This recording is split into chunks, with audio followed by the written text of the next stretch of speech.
Wherever you go, whatever you do, throw a little at it. Omax, Vest and Briefs.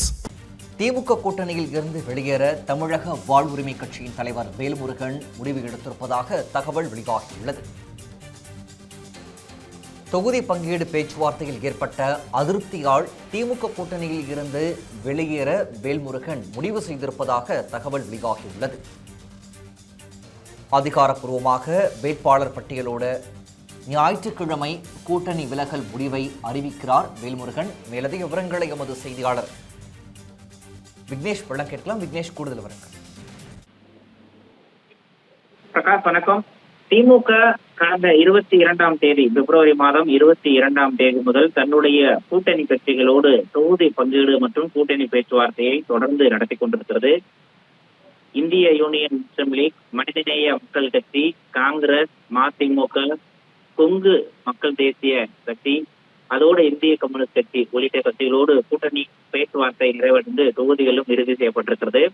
இன்னமும் Marxist communist கட்சி, விடுதலை சிறுத்தைகள் கட்சி உட்பட பல கட்சிகளோடு பேச்சுவார்த்தை தொடர்ந்து நடைபெற்றுக் கொண்டிருக்கிறது. தேமுதிக மற்றும் மக்கள் நீதி மையத்தோடு பேச்சுவார்த்தையும் தொடர்ந்து கொண்டிருப்பதாக திமுக நிர்வாகிகள் தெரிவித்திருக்கிறார்கள்.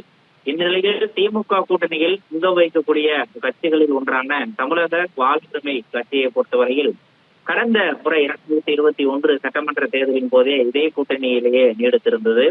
அந்த கட்சிக்கு ஒரு தொகுதி ஒதுக்கப்பட்டு பண்ருட்டி தொகுதியினுடைய சட்டமன்ற உறுப்பினராக தற்போது அக்கட்சியினுடைய தலைவராக இருக்கக்கூடிய வேல்முருகன் பதவி வகித்துக் கொண்டிருக்கிறார். இந்த முறை திமுக கூட்டணியில் தொடர்வது என்றால் தங்களுக்கு ஒரு தொகுதிகள் அடிப்படையில் சீட்டு ஒதுக்கக்கூடாது எனவும் ஒன்றுக்கும் அதிகமான தொகுதிகள், அதாவது 2 முதல் 5 தொகுதிகளை ஒதுக்க முன்வர வேண்டும் என்ற ஒரு கோரிக்கை அவரால் முன்மொழியப்பட்டிருக்கிறது. முதற்கட்ட பேச்சுவார்த்தை சென்னை அறிவாலயத்தில் நடைபெற்ற நிலையில் அது சுமூகமாக எட்டப்படாத நிலையில் தமிழக வாழ்வுரிமை கட்சியினுடைய நிர்வாகிகளுடைய ஆலோசனை கூட்டம் கடந்த வாரம் நடைபெற்றிருந்தது. அந்த ஆலோசனை கூட்டத்தில் திமுக கூட்டணியில் தொடர்வதா அல்லது வெளியேறுவதா என்பது தொடர்பான முடிவெடுப்பதற்கான அதிகாரம் அவருக்கு கட்சியினுடைய தலைவருக்கு வழங்கப்பட்டிருப்பதோடு திமுக கூட்டணியிலிருந்து வெளியேறுவது தொடர்பான பரிசீலிக்கவும் ஒரு தீர்மானம் நிறைவேற்றப்பட்டிருந்தது. அந்த தீர்மானத்தின் அடிப்படையிலாவது திமுக தங்களை அழைத்து பேசும் என்ற ஒரு நம்பிக்கையில் இருந்த வேல்முருகன் தற்போது வரை திமுகவிடமிருந்து எந்த விதமான அழைப்பும் வராத காரணத்தினால் கூட்டணியை விட்டு வெளியேறுவதற்கு முடிவு செய்திருப்பதாக தகவல் கிடைக்கப்பட்டிருக்கிறது. அன்றைய தினம் நடைபெற்ற தமிழக வாழ்வுரிமை கட்சியினுடைய நிர்வாகிகள் ஆலோசனை கூட்டத்தில் நிறைவேற்றப்பட்ட தீர்மானத்தின்படி அவருக்கு வழங்கப்பட்ட அதிகாரத்தை பயன்படுத்தி திமுக கூட்டணியிலிருந்து தமிழக வெற்றி கழகம், தமிழக வாழ்வுரிமை கட்சி வெளியேறுவதற்கான ஒரு சாத்தியக்கூறுகள் தற்போது இருப்பதாக அக்கட்சியை சார்ந்த மூத்த நிர்வாகிகள் தெரிவித்திருக்கிறார்கள். அந்த முடிவை கட்சியினுடைய தலைவர் வேல்முருகன் எடுத்துவிட்டதாகவும் தகவல் வெளியாகி இருக்கிறது.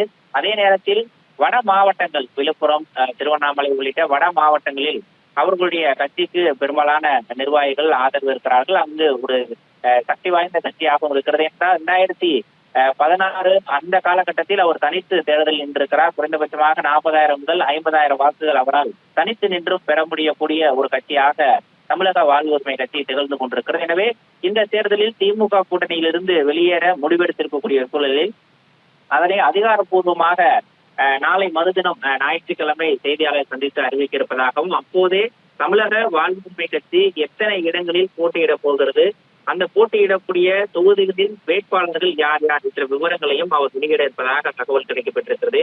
ஏற்கனவே இந்த திமுக கூட்டணியை பொறுத்தவரையில் தொடரும் பட்சத்தில் தங்களுக்கு கூடுதல் தொகுதிகளை ஒதுக்க வேண்டும் என்ற ஒரு கோரிக்கை நிராகரிக்கப்பட்டிருக்கிறது. உடனடியாக அழைத்து பேச வேண்டும் என்ற ஒரு வலியுறுத்தலும் நிராகரிக்கப்பட்டிருக்கிறது. எனவே திமுகவும் தமிழக வாழ்வுரிமை கட்சி வெளியேறினால் தாராளமாக வெளியேறட்டும் என்ற நிலைப்பாட்டில் தான் இருக்கிறது. இதன் மூலமாக திமுக கூட்டணியில் மொத்தமாக 26 கட்சிகள் அங்க வைத்த நிலையில் ஒரு கட்சி வெளியேறி தற்போது 25 கட்சிகளாக திமுக கூட்டணி என்பது குறைந்திருப்பதாக தகவல் கிடைக்கப்பட்டிருக்கிறது.